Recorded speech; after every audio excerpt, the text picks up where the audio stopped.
A silent cry in the dark. Officer James Carter sat behind the wheel of his patrol car, staring out at the quiet streets of Fairfield. The town was peaceful, almost too peaceful for James's liking. He had never been the type to enjoy silence, but ever since his wife, Elena, passed away, silence was all he had. His hands tightened on the steering wheel as he exhaled a slow breath. It had been nearly 6 months, and the ache of losing her hadn't dulled one bit. Every day felt like a hollow routine. Wake up, put on the uniform, and pretend he was still the same man he had been before.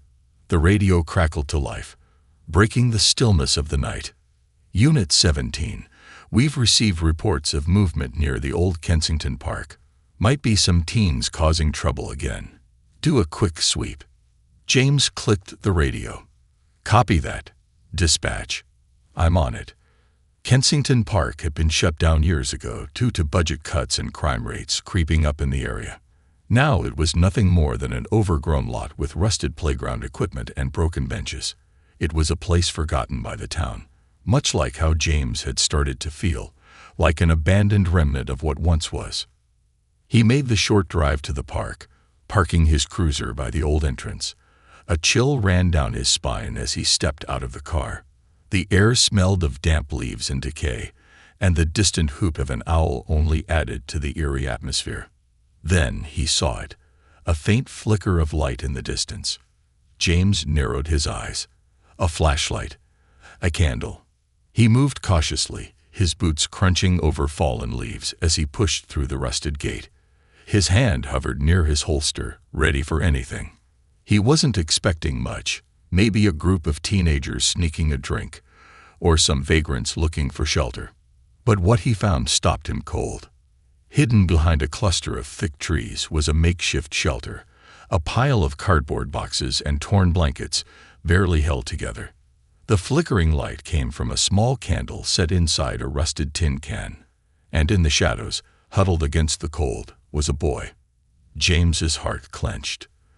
The kid looked no older than 12. His clothes were ragged, his skin smudged with dirt, and his thin frame trembled as he hugged his knees to his chest. His wide eyes darted toward James, filled with fear and uncertainty. "Hey there, kid," James said gently, keeping his voice calm. The boy flinched and bolted. "Wait," James called out, but the boy was already moving, darting through the underbrush, weaving between rusted swing sets and crumbling slides. James took off after him, his long strides quickly closing the distance. The boy was fast, but he was scared, and fear made people sloppy. Sure enough, his foot caught on a root, and he tumbled to the ground with a yelp. James stopped a few feet away, hands up to show he meant no harm. "It's okay, kid.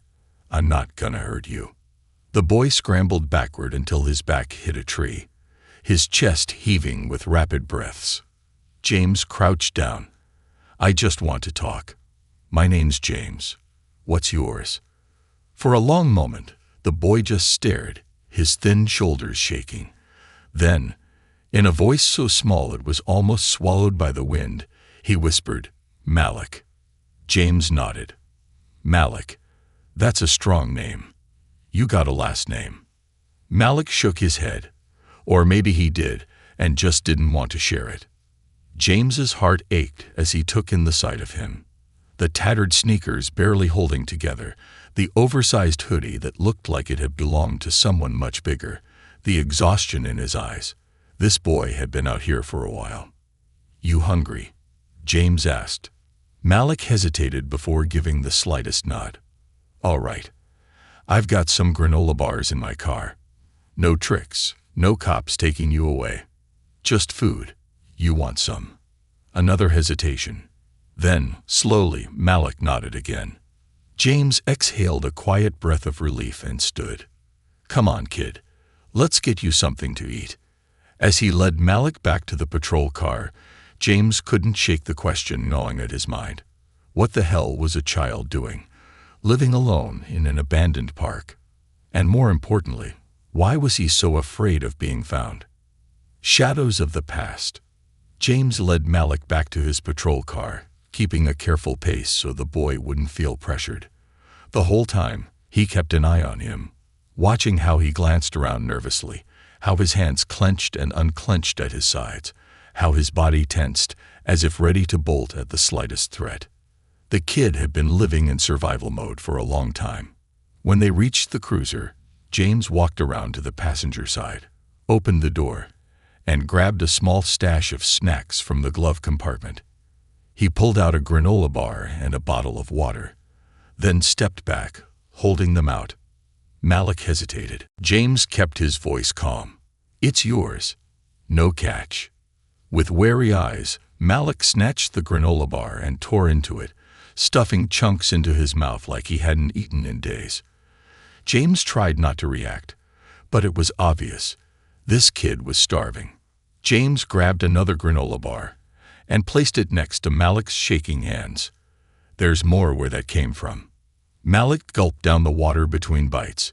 It took him less than a minute to finish both bars, and James felt something tighten in his chest. How long had he been out here? How long had he been alone? James leaned against the hood of the car, giving Malik space. "So, kid, you want to tell me what you're doing out here?" Malik kept his eyes down, shoulders hunched. "I can't go back." James frowned. "Back where?" Malik didn't answer. His fingers fidgeted with the hem of his hoodie, his breath coming in uneven puffs. The fear was back, the same fear James had seen in kids who had been hurt too many times. James's stomach twisted. He had seen that look before, too many times. "Malik," he said gently, kneeling down so he was at the boy's level. "Are you in trouble? Is someone hurting you?" Malik flinched but didn't answer. His hands curled into fists. James didn't push. He knew enough to understand that forcing answers out of a scared kid would only make him retreat further. Instead, he tried another approach. "You got anywhere safe to go?" Malik shook his head. "Any family around?" A long pause. Then, slowly, Malik whispered, "My mom. She's gone." James felt his chest tighten. Gone. Dead? Missing. Left him. He didn't know. And he didn't want to push too hard, too fast. "And your dad?" James asked cautiously. The reaction was instant. Malik's entire body tensed, his breathing sharp and ragged. He shook his head quickly, gripping his sleeves so tight his knuckles turned white. Noted. No father in the picture, or worse, one that Malik was running from. James exhaled through his nose, feeling the weight of the situation settle in. This kid had no one. He glanced back at the park, at the pile of cardboard and tattered blankets Malik had been calling home. The thought of leaving him out there, alone, was impossible. "Okay, here's the deal," James said, keeping his tone light but firm. "I can't leave you out here, Malik. It's not safe. It's too cold, and you need real food. How about we go somewhere warm, just for tonight? No cops, no foster homes, just a safe place for you to rest." Malik's eyes darted up, searching James's face as if trying to find the lie. James didn't look away. "You don't have to trust me, kid, but I'm not gonna let you sleep in a park tonight." Malik hesitated, chewing on his lip. Then, after what felt like an eternity, he gave the smallest nod. James let out a quiet breath. "All right, let's get out of here." The drive to nowhere. The drive back to James's apartment was mostly silent. Malik sat curled up in the passenger seat, his body pressed against the door as if keeping as much distance as possible. He didn't speak, didn't move much, just kept staring out the window, eyes darting to every passing street sign like he was memorizing an escape route. James didn't blame him. He wanted to ask questions. "Where are you from? What happened to your mom? Who are you afraid of?" But he held his tongue. The kid had been through enough. Instead, James reached over and turned on the radio, keeping the volume low. A soft blues song drifted through the car. For a moment, Malik's shoulders seemed to relax, just a little. "Small wins, Carter. Take the small wins." When they pulled up to James's place, Malik hesitated. His hands clutched his hoodie like he was debating whether to go inside. "Look," James said, keeping his voice light. "It's not much, but it's warm, and there's food. You don't have to stay if you don't want to. Just come inside for a bit, all right?" Another long pause. Then Malik finally nodded. James led him inside, flipping on the lights. His apartment was small, just a one-bedroom with a modest couch and a tiny kitchen, but it was clean and safe. Malik stepped inside cautiously, his eyes scanning every inch of the place like he was checking for exits. James led him. "You can take the couch," he said, grabbing a blanket from the closet. "Bathroom's down the hall. If you want a shower, go for it. Towels are in the cabinet." Malik hesitated, staring at the floor. Then, in a small voice, he asked, Can I just sit for a bit?" James's throat tightened, but he nodded. "Yeah, kid. You can sit as long as you want." Malik slowly sank onto the couch, curling his legs up to his chest. He didn't say another word. James sat across from him, watching the boy stare blankly at the floor. Something told him this was just the beginning. Whatever had driven Malik to the streets, whatever had made him too afraid to go back, was still out there, and James wasn't about to let it take him again. Not now. Not ever. Whispers of the past. The apartment was quiet, save for the occasional hum of the refrigerator and the distant sounds of the city outside. James sat at the kitchen table, his coffee cup untouched as he watched Malik, curled up on the couch, eyes heavy with exhaustion. The kid hadn't moved much since they got back. He sat still, arms wrapped around his knees, his small frame tense like a coiled spring. Even in a warm place with food and safety, he looked like he was bracing for something, like he was expecting this moment of peace to be ripped away at any second. James had seen that look before. In kids stuck in the system, in battered women showing up at the precinct with hollow eyes and bruised ribs, in men who had come back from war, still living in survival mode. But Malik was just a kid, and James's gut told him there was a whole lot more to his story than just bad luck. He glanced at the time. 2:17 a.m. Neither of them had spoken much since they got here. James didn't want to push. The boy was like a wounded animal, cornered, cautious, waiting for an excuse to bolt. But eventually, Malik would have to talk. He had to, because James needed to know exactly what, or who, this kid was running from. A fractured trust. James sighed and got up, walking over to the couch. "You want a shower before you crash. Might make you feel better." Malik didn't answer right away. His fingers gripped the fabric of his hoodie like a lifeline.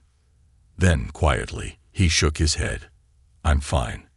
James exhaled, running a hand through his hair. He wanted to push, but he knew better.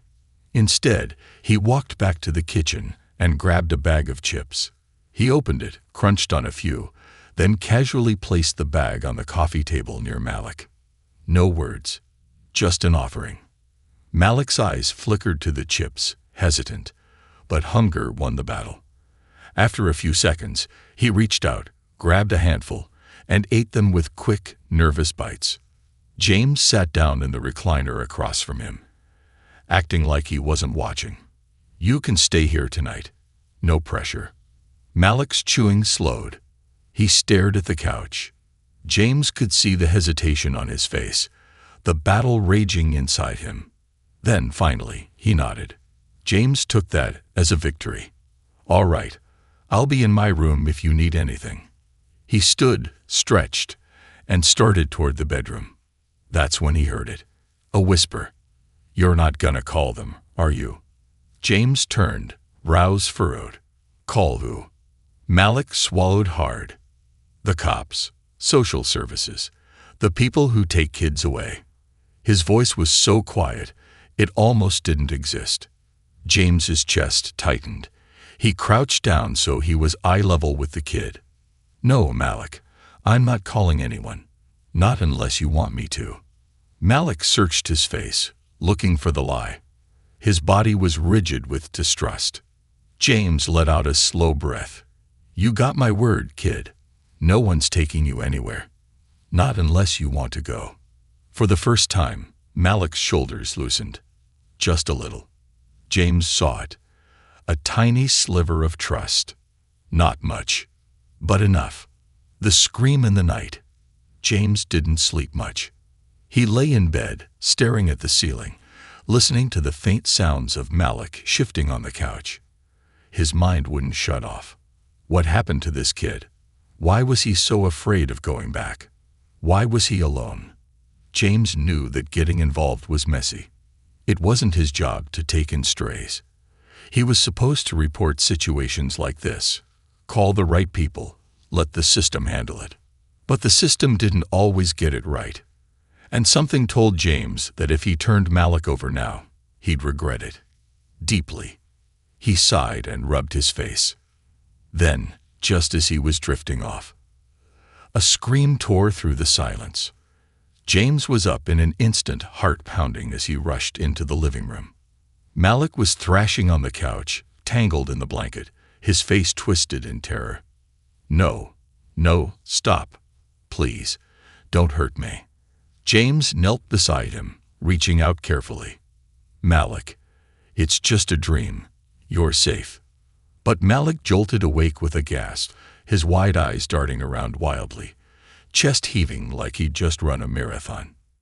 James stayed still, hands up in a gesture of peace. You're all right, kid. It was just a nightmare. Malik's breathing was ragged. His body shook. His eyes were wet, but he wasn't crying, just caught in the aftershocks of whatever hell his mind had just replayed. James recognized that, too. Post-trauma. This wasn't just about being homeless. James sat on the floor, giving Malik space. You want to talk about it? Malik shook his head violently. No, I just... He trailed off, wiping his eyes.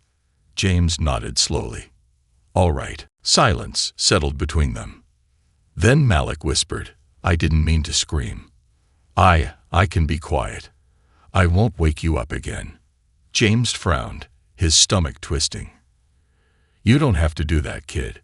If you have nightmares, you have nightmares. You're allowed to be human. Malik looked away.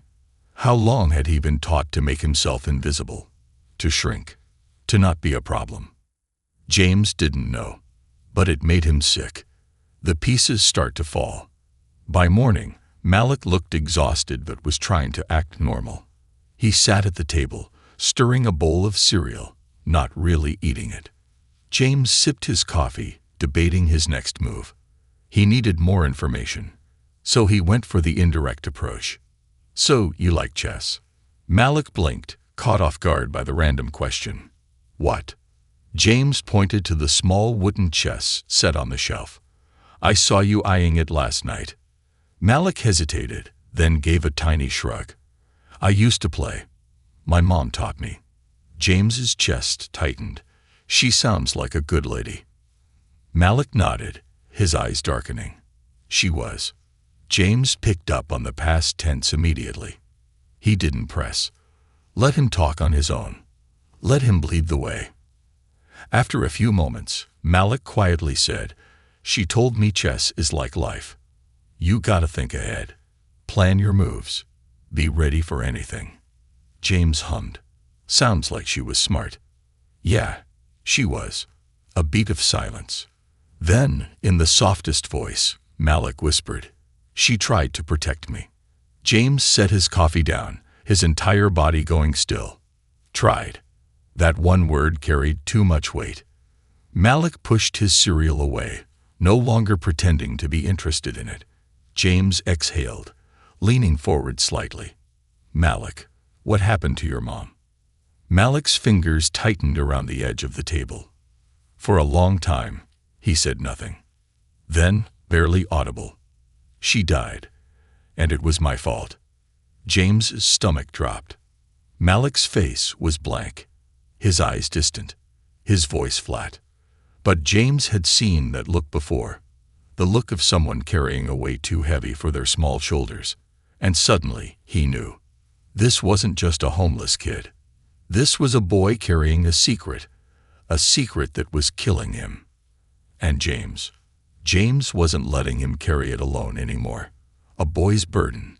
Malik's words hit James like a gut punch. She died, and it was my fault. James felt his breath hitch, his hands curling into fists beneath the table. No child should carry that kind of guilt. No child should even think that way. But Malik wasn't just any child. He was a boy who had been living in the shadows, alone, afraid, and convinced that whatever had happened to his mother was his burden to bear. James knew he had to tread carefully. "Malik," he said, keeping his voice as gentle as possible. "What do you mean by that?" The boy's fingers twitched against the table's edge. He was staring down at his untouched cereal, but James could see the storm brewing behind his dark eyes. For a long time, he didn't speak. Then finally, "Because I should have done something," he whispered. James exhaled slowly. "Something about what?" Malik swallowed hard. His body was trembling just slightly, but he clenched his fists in his lap, willing himself to stay still. Then he finally looked up, and James saw it.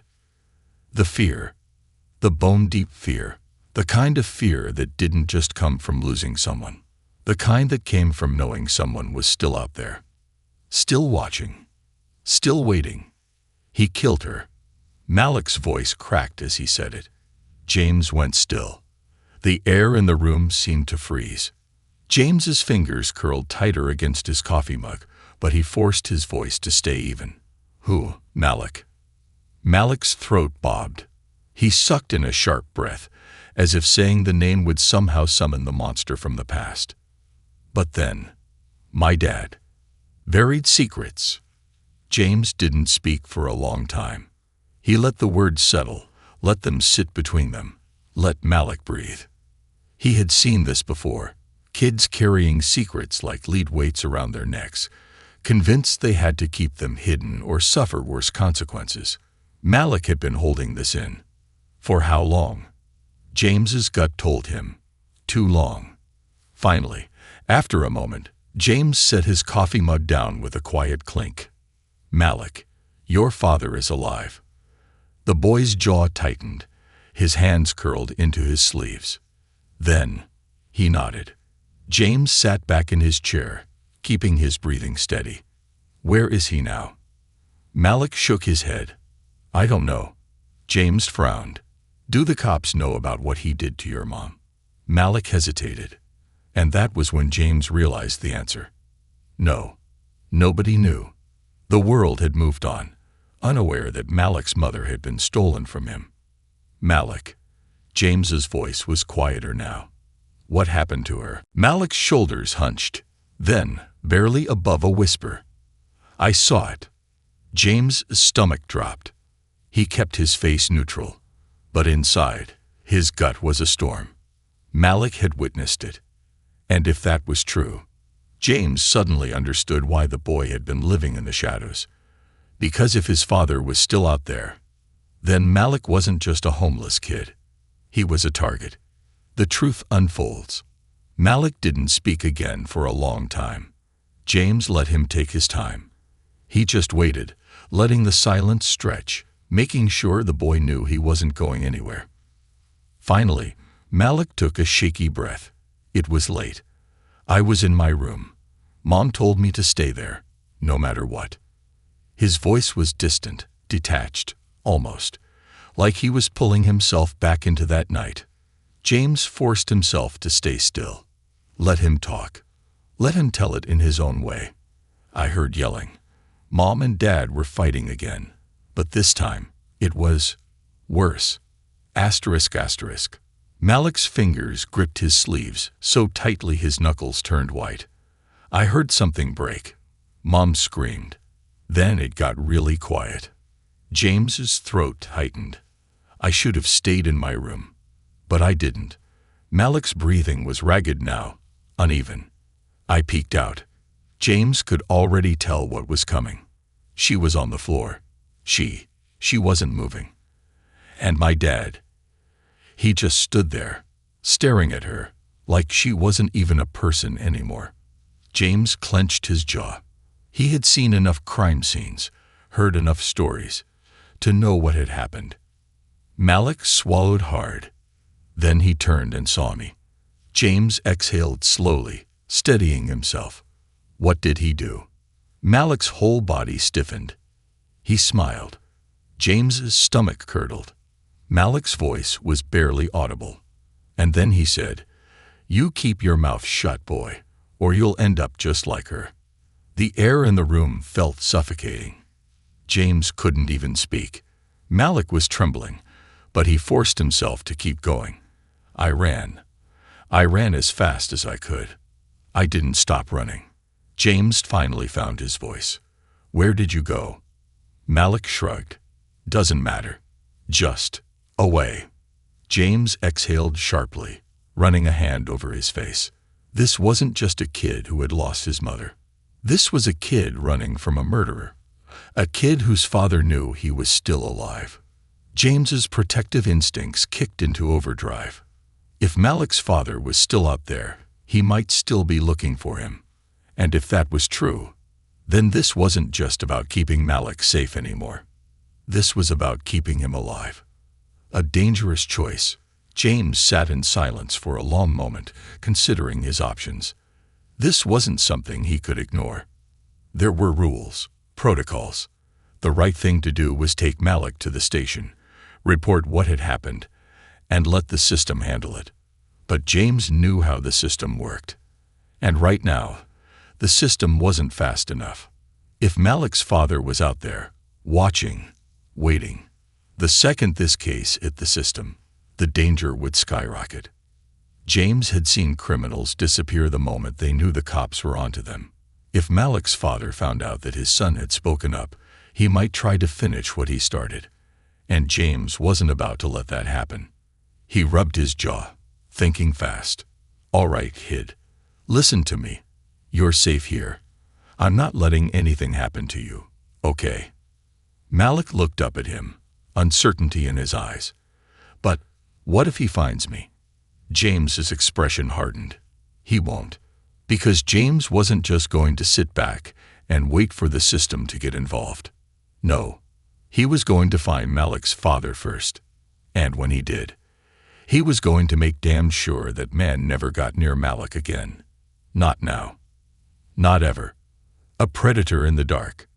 James sat at his kitchen table, gripping his coffee mug so hard his knuckles turned white. The room was quiet. Too quiet. Malik had gone back to sleep on the couch, but his breathing was uneven, his body twitching slightly, stuck somewhere between exhaustion and the nightmares chasing him. James, on the other hand, wasn't sleeping. Couldn't. His mind was racing. Malik's father had killed his mother, and the bastard was still out there. James leaned back in his chair, exhaling sharply. This wasn't just some runaway kid anymore. This was a case. A murder. And more than that, this was a boy who had seen too much. A boy whose father had warned him to stay silent. But Malik had finally spoken. And if his father ever found out, he'd come for him. James wasn't going to let that happen. He pulled out his phone and opened a secure law enforcement database, his fingers moving quickly as he typed in Malik's mother's name. Jennifer Moore. A few seconds later, a profile loaded. James's stomach twisted. Deceased. Cause of death. Unknown. There had been no investigation. No homicide report. No police involvement.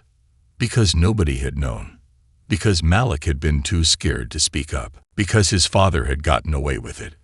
James clenched his jaw so tight it hurt. That was about to change. He scrolled further, looking for anything that mentioned the father. Daniel Moore. James clicked the name. A new page loaded. His stomach dropped. Current status.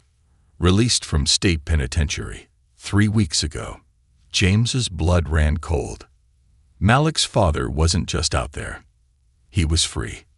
Hunted. James turned off his phone and sat still for a long moment, his heart hammering against his ribs. 3 weeks ago. That meant Malik's father had gotten out right before James found the kid in the park. Had he been looking for Malik? The thought sent a chill down James's spine. If that man had been looking for his son, had he already figured out where he was? James's eyes flickered toward the window. The apartment was dark. The street outside was empty.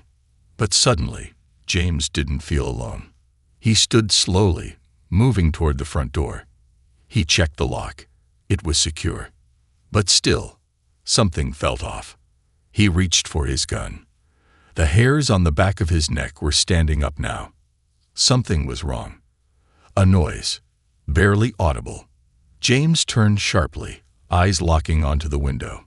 A shadow, a figure, standing, watching. James's grip tightened on his gun. Someone was out there. And deep in his gut, he already knew who. Daniel Moore had found them. Nowhere left to run. James moved quickly. He flicked off the lights, shrouding the apartment in darkness. He moved to the couch, shaking Malik's shoulder gently. "Kid, wake up. Now." Malik stirred, groggy, his eyes barely open. "Wah." James didn't have time to explain. "We have to go." The urgency in his voice was enough to jolt Malik fully awake. The boy's eyes darted around the darkened room, his breath hitching. "Is it him?" James nodded once. "I think so." Malik sat up too fast, panic flooding his features. "No, no, no, no. James, we have to hide. We have to." James crouched beside him, gripping his shoulder. "Listen to me. He's not getting to you.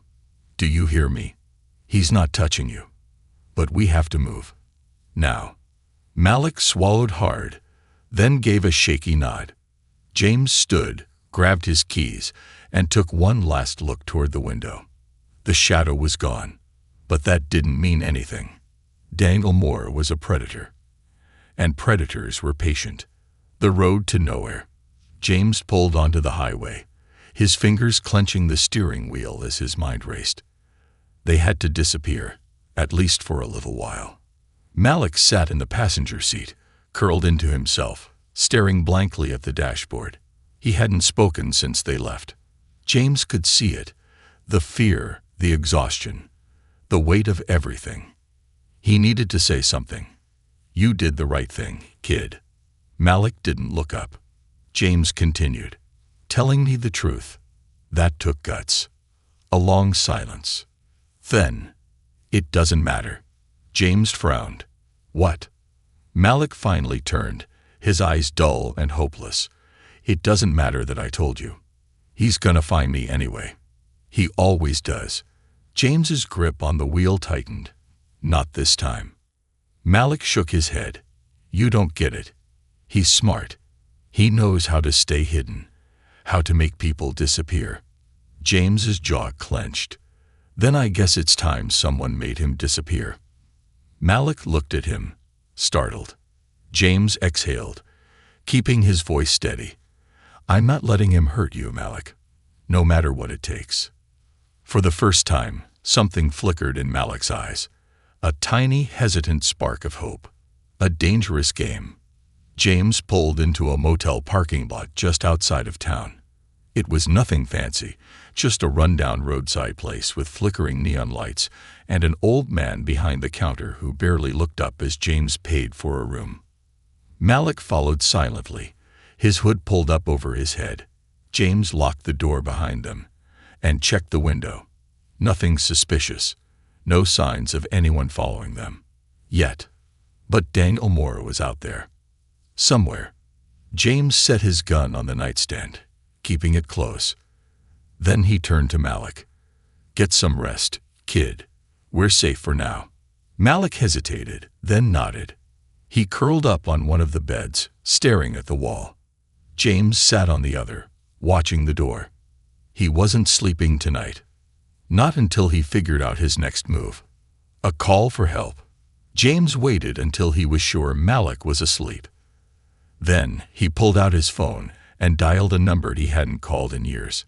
It rang twice before a voice answered. "Carter, that you?" James exhaled.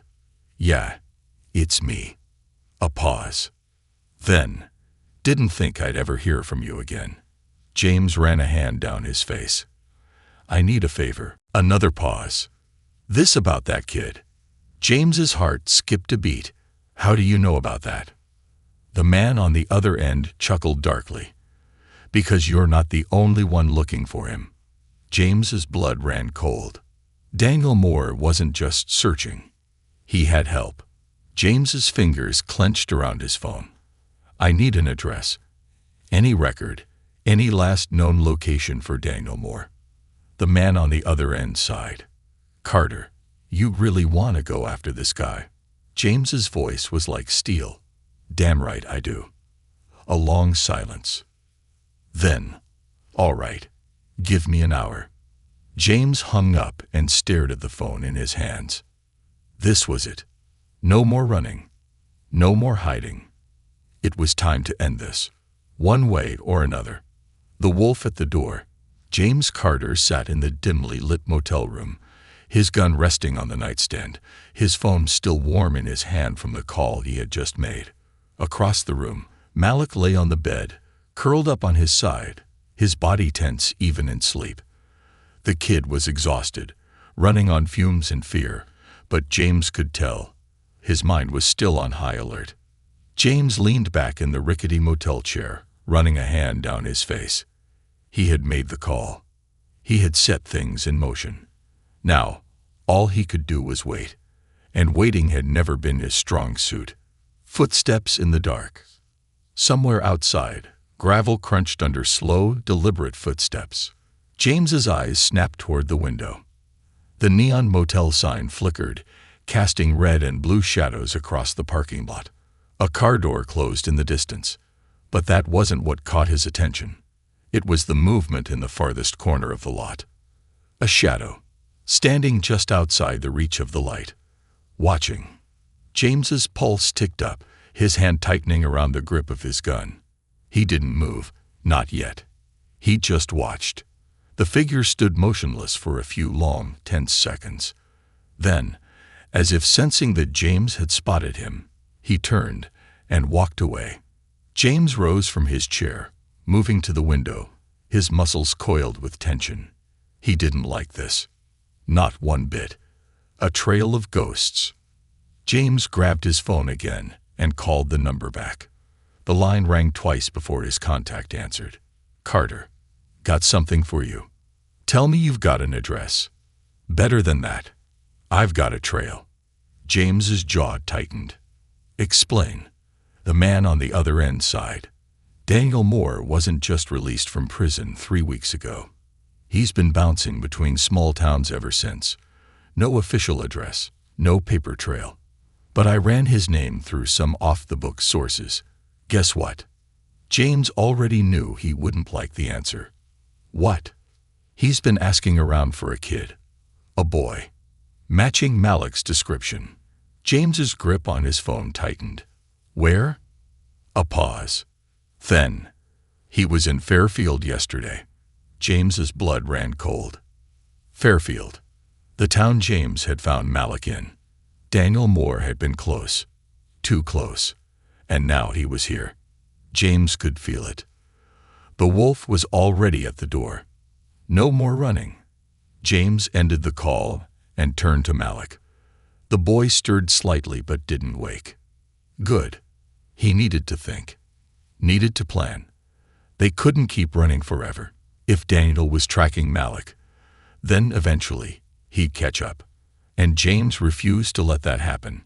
His gaze flickered to the gun on the nightstand. No. He wasn't going to just sit here and wait for the fight to come to them. It was time to take the fight to Daniel Moore. James grabbed his jacket, tucked the gun into his holster, and double-checked the locks on the door. Then, with one last glance at Malik, he stepped out into the night, a predator's path. James moved fast, his boots crunching against the gravel as he made his way toward the motel office. The night manager, an older man with tired eyes, looked up from behind the counter. Evening, officer. James nodded. Anyone new check in tonight? The man frowned. You expecting trouble?" James didn't answer. He just waited. The manager sighed and flipped through a notebook. "Had a guy come through a couple hours ago.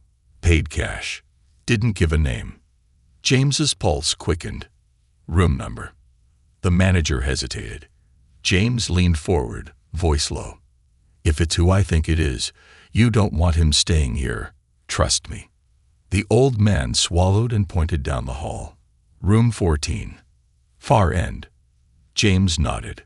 "Stay inside. Lock the door." Then he turned and walked down the hall. "Room 14. James reached the door to room 14, his heart steady, his movements slow and deliberate. He pressed his ear against the wood. Silence. Then, a quiet shuffle. Someone was inside. James pulled his gun and knocked once. Nothing. He knocked again. "Fairfield PD.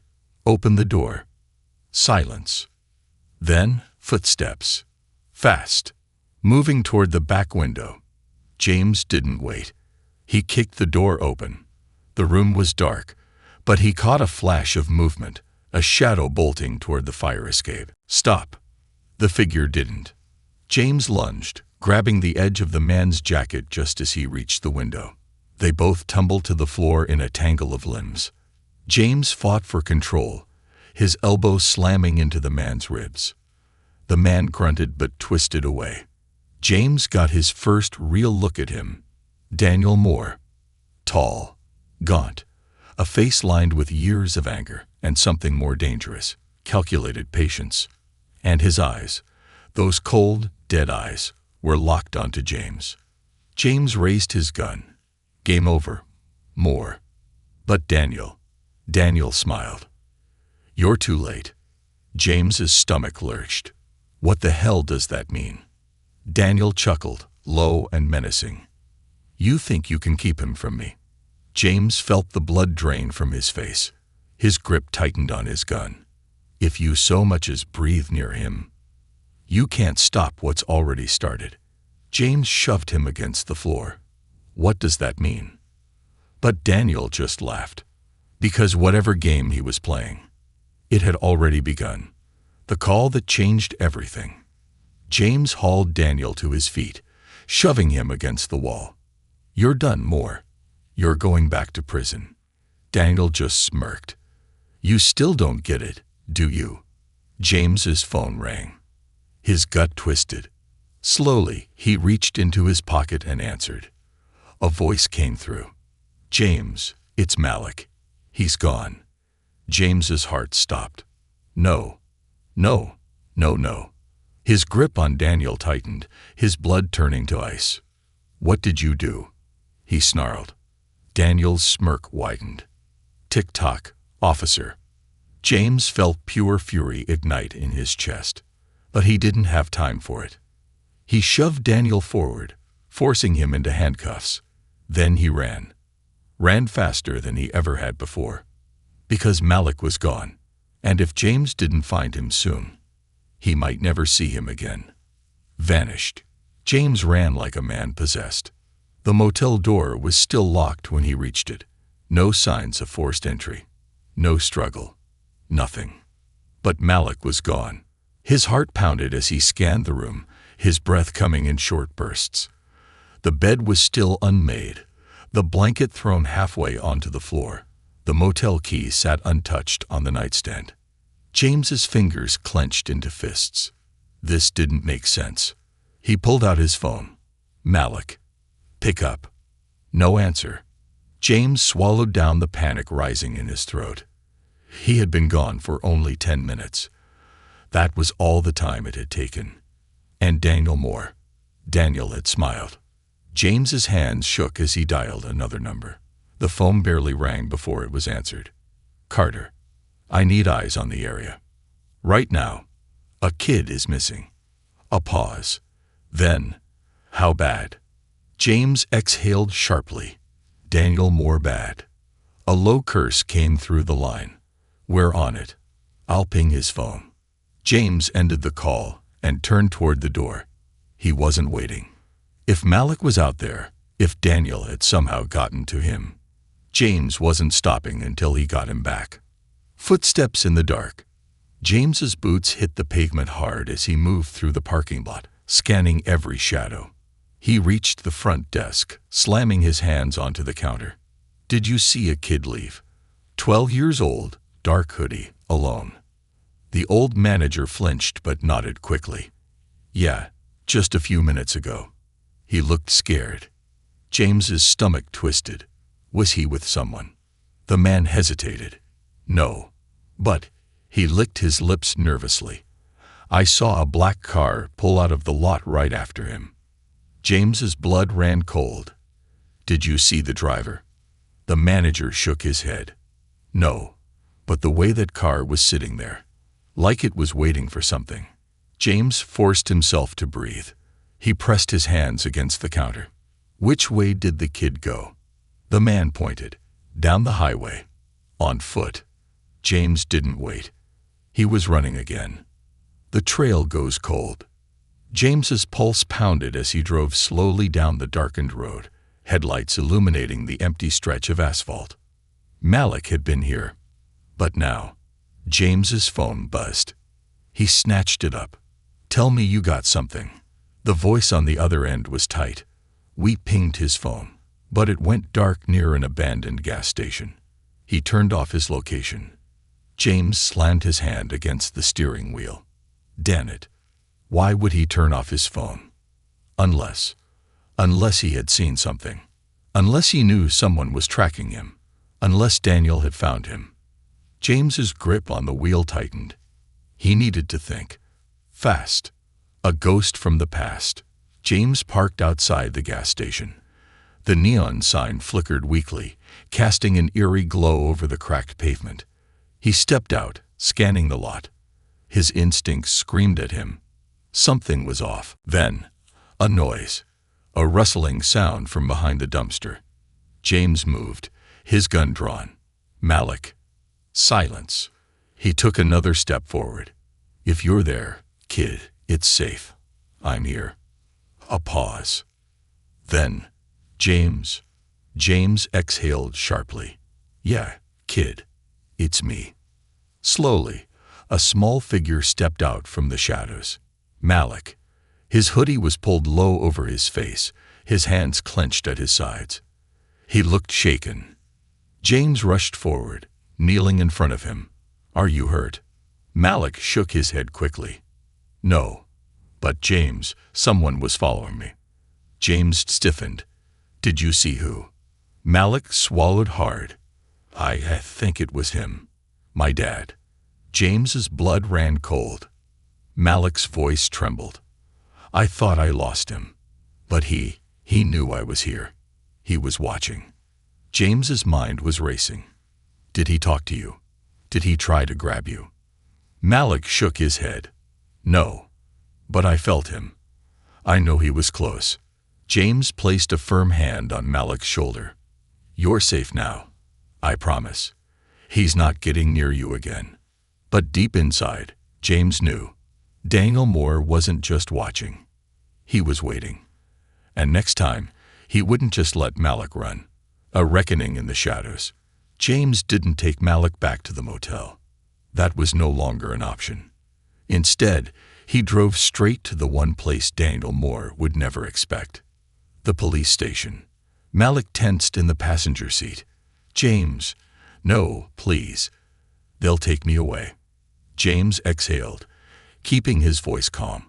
"No, they won't. I'm not turning you in, kid. But we need backup. We can't fight this alone." Malik's eyes darted to the window. He looked like he wanted to jump out of the car and keep running. James reached over, placing a firm hand on his knee. "Malik, trust me." A long silence. Then, a slow, hesitant nod. James pulled into the station, his mind already running through what needed to happen next. He had a plan, and it started with making sure Daniel Moore never got near Malik again, no matter what it took. The trap is set. Inside the station, James pulled aside his most trusted colleague, Officer Nora Thompson. She listened, her face darkening with every word. You're telling me Daniel Moore killed his wife, and no one ever reported it? James nodded. And now he's hunting his own kid. Nora exhaled sharply. Jesus. All right. What do you need? James's voice was like steel. I need to end this. The final stand. James Carter stood in the dimly lit police station, his jaw clenched, his hand steady, and his mind racing. Malik sat in the break room, huddled in a chair with a blanket draped over his shoulders, sipping a cup of hot cocoa that Officer Nora Thompson had given him. His hands were still shaking, his eyes darting to the windows every few seconds, as if expecting his father to be standing there. James had seen fear before, but this was terror.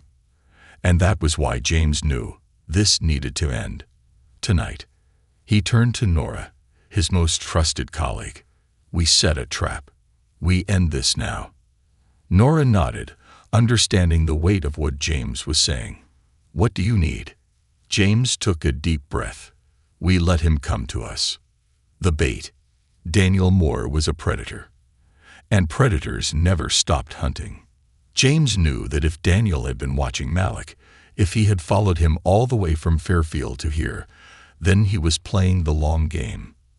And the only way to catch a predator was to lure him out. James walked back to Malik, crouching down beside him. Kid, I need you to be brave one more time. Malik looked up at him, his fingers tightening around the cup. I don't want to run anymore, James. James's chest tightened. You won't have to. This is the last time.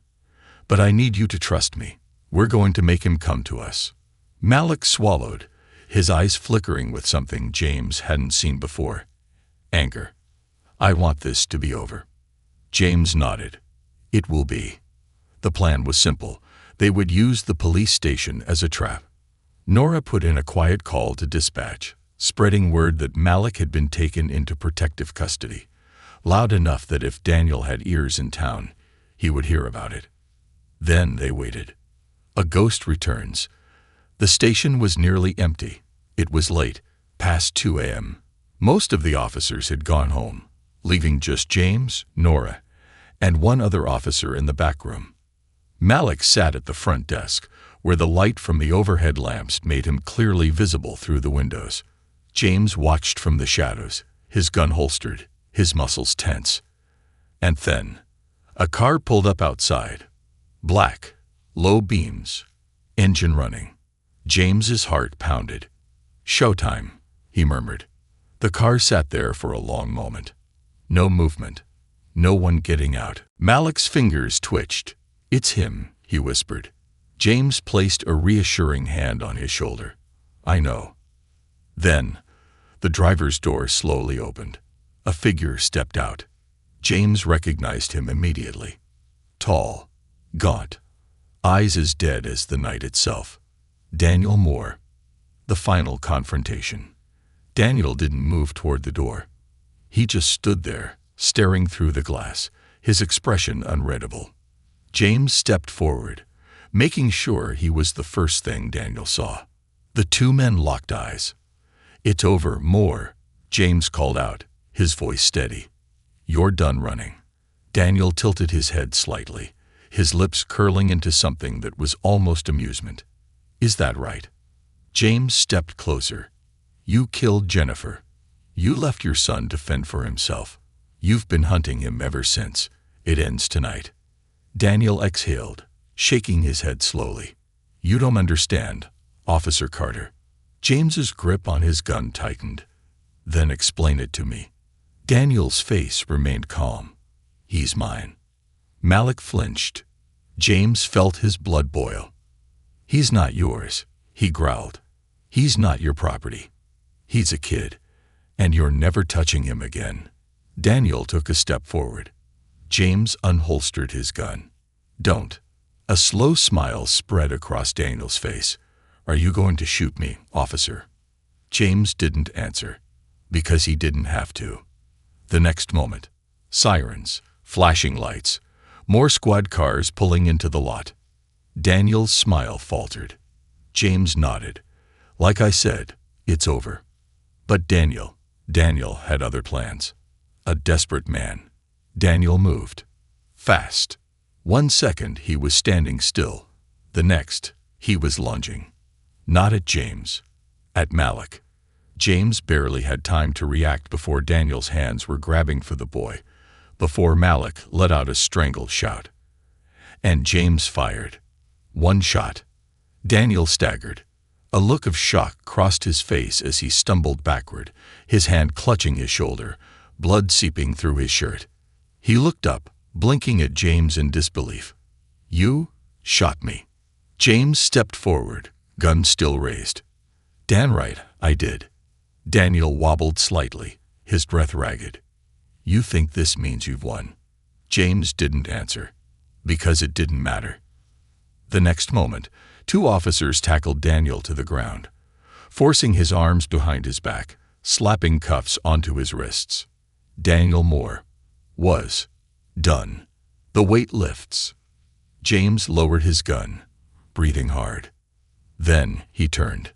Malik was still standing, wide-eyed, frozen in place. James immediately moved to him, kneeling down. "You okay, kid?" Malik didn't answer. His hands were shaking, his lips parted slightly, as if trying to say something but unable to find the words. James placed both hands on Malik's shoulders. "He's gone. You're safe. You hear me?" A long pause. Then, Malik's body sagged, the tension finally breaking, and he lunged forward, wrapping his arms around James. James froze for a second. Then, slowly, he hugged the boy back. "It's over," James whispered. "He's never going to hurt you again." Malik's fingers tightened around the fabric of James's shirt. And for the first time, he cried. Not silent, hidden tears. Real, broken sobs. And James held on to him, letting him finally grieve. Letting him finally be free. The aftermath. Daniel Moore was charged with murder, child endangerment, and felony assault. Malik was placed into protective custody, but this time, James didn't let him go. He fought. Fought to keep him safe. Fought to make sure Malik never had to be afraid again. And in the end, he won. The adoption process took months. But on a cold winter morning, in a quiet courthouse, the judge made it official. James Carter wasn't just a cop anymore. He was a father. And Malik, he was finally home. Epilogue. Hope in the dark. Months later, James and Malik stood in the park, the same park where it had all started. Malik knelt in the dirt, planting a young tree. James crouched beside him. Think it'll grow. Malik looked up at him and smiled. Yeah, I think it will. James ruffled his hair. Just like us, huh? Malik grinned. Yeah, just like us. And as they stood there, watching the new tree take root, James knew. They had both survived the storm. And together, they were finally growing.